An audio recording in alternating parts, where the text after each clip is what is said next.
Quand l'Union africaine a été créée, nous avons entendu beaucoup de voix dire les Africains sont en train de singer l'Union européenne. L'idée du panafricanisme est une idée très lointaine.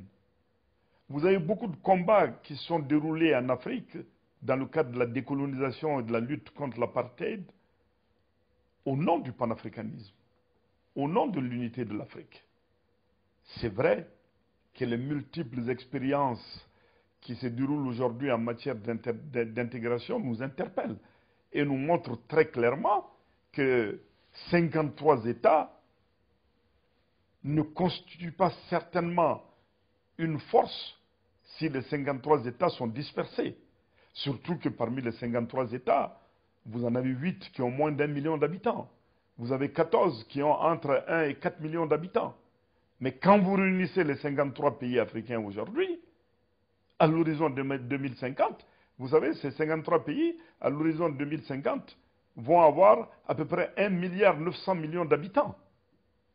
Le 1,9 milliard d'habitants en 2050, c'est toute la population de l'Amérique du Nord, Canada et États-Unis réunis, la population de tous les pays de l'Amérique du Sud, la population de tous les pays de l'Amérique centrale et la population de toute l'Europe réunie, c'est ça qui va faire la population africaine en 2050. Donc, une véritable puissance humaine, un grand marché, mais ce n'est pas simplement le nombre, mais c'est aussi l'extrême jeunesse de la population. En 2050, quand nous serons 1,9 milliard, il y aura 1,1 milliard à 1,2 milliard d'Africains qui auront moins de 19 ans. Le nouveau marché et le jeune marché, c'est demain l'Afrique.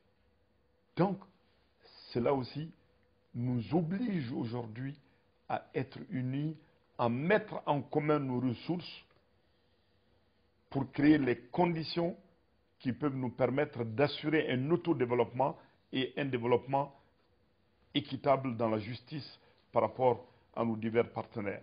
L'expérience de l'Union européenne nous a beaucoup intéressés, mais historiquement, l'Union européenne, c'est un rassemblement d'États-nations. En Afrique, l'émergence de la nation n'a pas été un succès, même si nous devons dire qu'il y a un certain nombre de pays qui ont beaucoup avancé dans l'idée nationale dans le cadre de leur processus de lutte. Par exemple, un pays comme l'Algérie, dans sa lutte de libération, a mis en avant l'idée de la nation. Par exemple, l'Afrique du Sud, dans la lutte contre l'apartheid, a mis en avant l'idée de la nation arc-en-ciel. C'est vrai aussi que tous nos pays qui n'ont pas eu une telle avancée dans l'idée de la nation, les populations ont, pendant plusieurs décennies, vécu ensemble. On ne peut pas effacer ça, on n'a pas le droit de nier ça. Même si nous ne sommes pas des États-nations accomplis, le temps pendant lequel nos populations ont vécu ensemble ne peut pas être nié comme si rien n'était. Mais ce n'est pas la même chose que les États-nations de l'Europe.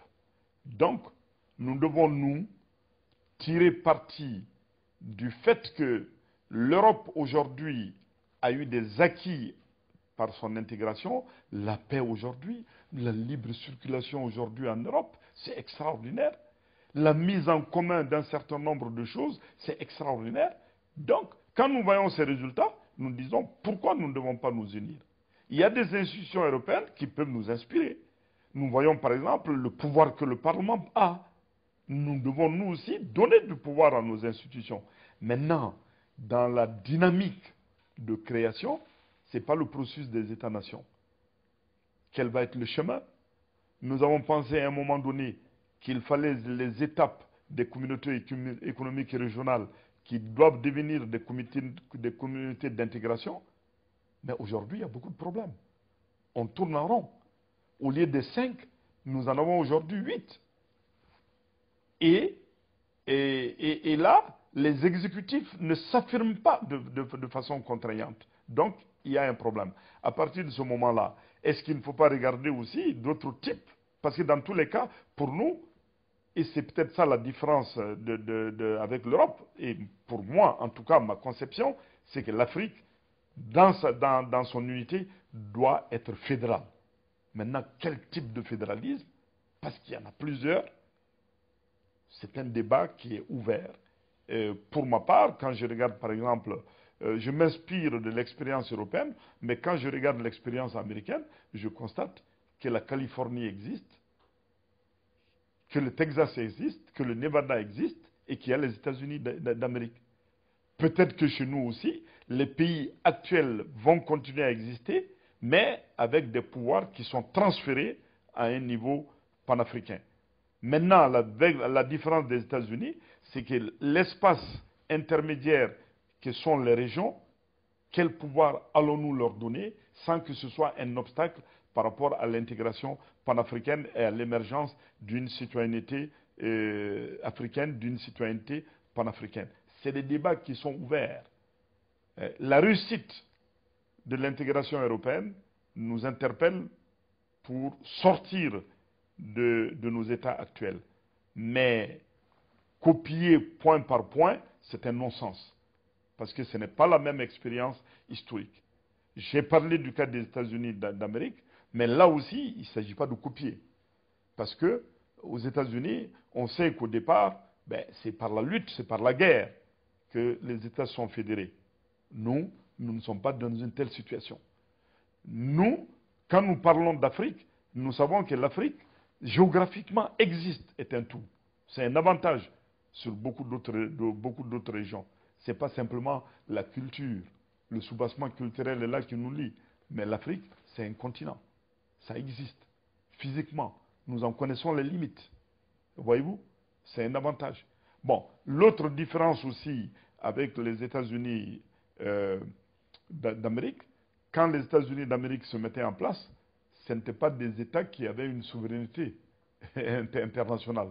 Nous avons 53 États aujourd'hui qui sont membres des Nations Unies. Qu'est-ce qui va se passer? Est-ce que ce problème peut être résolu par nous si le problème de la réforme du système des Nations Unies n'est pas réglé? Parce que le vrai problème aujourd'hui, c'est qu'après 1945, il y a une question de fond qui est posée, c'est que les Nations Unies doivent s'adapter aujourd'hui. En 1945, il y avait très peu d'États. Aujourd'hui, il y a presque 200 États aujourd'hui qui sont là. En 1945, le fait régional n'existait pas. Aujourd'hui, la dynamique de l'intégration régionale est une des données fortes de ces débuts du siècle. On ne peut pas le nier. Mais dans le cadre des Nations Unies aujourd'hui, il n'y a pas de place pour les régions. Nous avons eu toutes les difficultés du monde pour qu'on fasse de la place à l'Union africaine. Parce que les Nations Unies, c'est un regroupement d'États nationaux.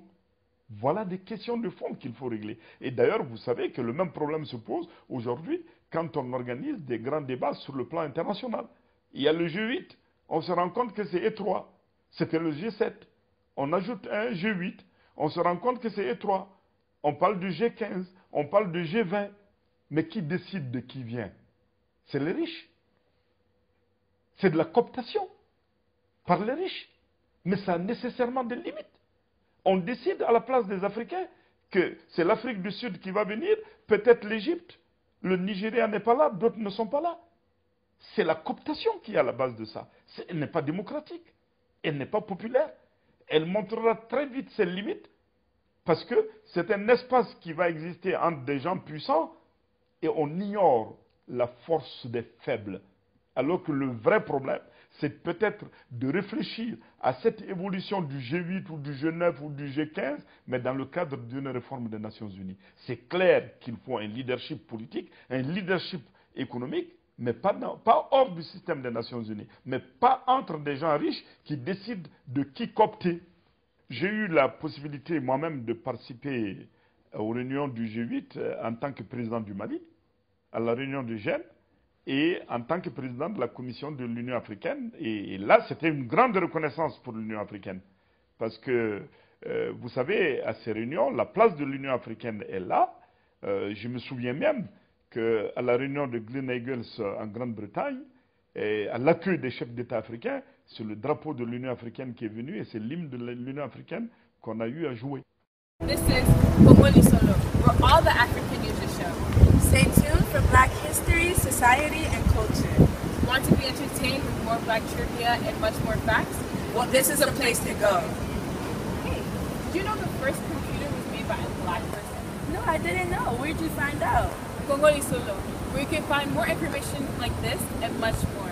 Make sure to check out the Your Space section, where you can put your own publications, events, ads, and even your thoughts. Want more information? Go to www.kongolisolo.net. Kongoli Solo forever.